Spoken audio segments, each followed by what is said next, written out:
Assalamualaikum warahmatullahi wabarakatuh. Anak-anakku dari kelas 6A, 6B, 6C, dan 6D. Bagaimana kabarnya hari ini? Miss berharap kalian sehat dan tetap semangat dalam belajar ya. Baik, kita hari ini akan meneruskan pertemuan di bab 4 yang berjudul menjaga ketertiban umum. Nah, sebelum kita berlanjut lebih jauh lagi, kita membaca doa dulu ya sebelum belajar supaya pembelajaran kita lancar. Diangkat kedua tangannya membaca doa sebelum belajar. Bismillahirrahmanirrahim. Robbi zidni ilman warjukni fahman. Amin. Nah, baik. Kita sudah membahas tentang pengertian ketertiban umum dan aspek dan bisa diterapkan mana saja ketertiban umum itu. Nah, baik. Ada 5 aspek yang akan kita lanjutkan saat untuk menjaga ketertiban umum. Nah, aspek yang kedua ini adalah pada saat berjualan. Baik, pada saat berjualan, ini kita misalkan lagi ya. Nah, pada saat berjualan, kita dilarang berjualan menggunakan fasilitas umum seperti misalkan trotoar, jalur hijau, saluran irigasi, kemudian taman, hutan kota, tol, dan tempat penyeberangan. Nah, kenapa sih Miss ini tuh dilarang? Supaya kita meminimalisir terjadinya kemacetan. Kemudian yang terpenting adalah kita harus menjaga kebersihan umum. Nah, jika masyarakat menggunakan trotoar, jalur hijau, dan fasilitas umum lainnya untuk berjualan, apa yang akan terjadi? Banyak sampah menumpuk. Karena yang harus menjaga kebersihan ini adalah semua orang, baik yang berjualan, kemudian ataupun orang lain. Nah, kemudian jika kita ingin berjualan dengan memanfaatkan fasilitas umum, kita harus izin dulu kepada pihak yang berwenang, ya. Nah, kemudian Miss, kalau misalkan ini nggak boleh berjualan di sini, nggak boleh berjualan dengan menggunakan fasilitas umum, lalu kita boleh berjualan di mana? Kita bisa berjualan secara online ya, yang jika kita tidak punya tempat, kita bisa berjualan online. Kemudian bisa juga berjualan di kios. Ada juga kita bisa berjualan di pasar tradisional. Nah, kemudian kita juga bisa memanfaatkan rumah kita untuk berjualan juga. Ya, jadi kan kalau misalkan kita memanfaatkan rumah untuk berjualan, kita nggak perlu izin ya. Nah, kemudian tata tertib yang kedua adalah ini tata tertib saat kita berparkiran. Nah, ini yang harus kita taati adalah setiap kendaraan wajib parkir di tempat yang ditentukan.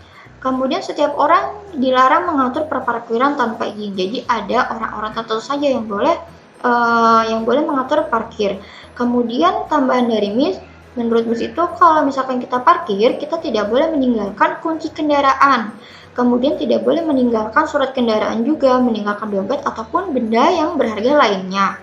Karena yang akan rugi ada siapa? Kita sendiri kan. Nah, kemudian ini tertib di lingkungan. Di lingkungan ini dalam artian ini lingkungan rumah kita ya.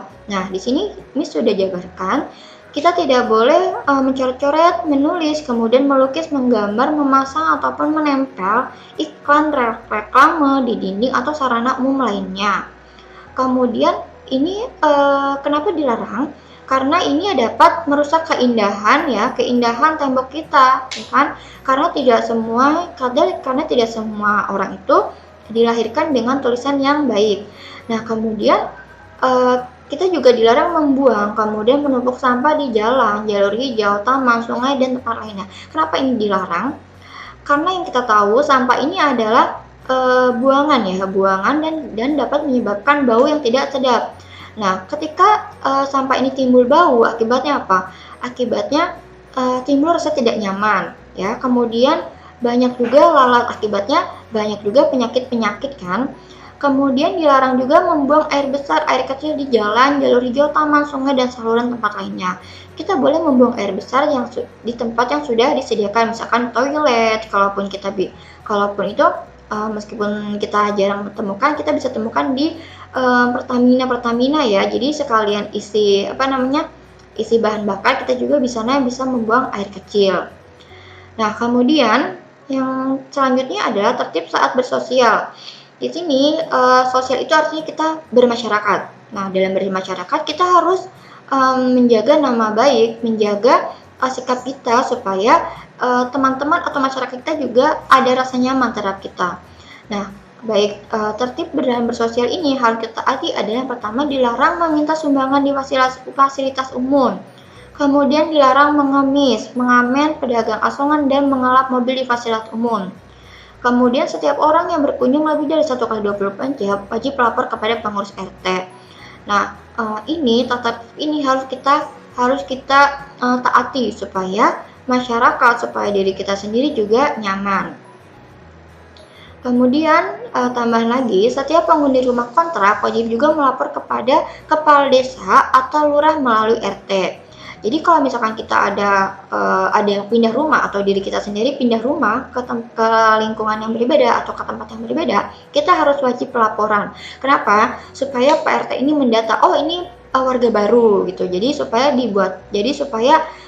kita ini terdaftar dalam RT. Kemudian dilarang melakukan perbuatan yang melanggar nilai-nilai dan norma kesusilaan di tempat umum. Nah, kita tidak boleh melakukan yang melanggar nilai-nilai norma ya kan. Misalkan kita tuh berselisih, kemudian mengadakan atau berbuat yang tidak seperti bertengkar ya. Kemudian selanjutnya tata tertib di tempat hiburan. Nah, di sini ada tata tertibnya, yaitu pertama, dilarang menyelenggarakan tempat usaha hiburan tanpa izin. Dilarang menyediakan dan memperjualbelikan minuman beralkohol. Nah, ini tidak boleh ya. Nah, meskipun kalian melihat nih ada transaksi minuman alkohol, kalian harus melaporkannya ya. Supaya apa? Supaya tempat hiburan ini tetap tertib.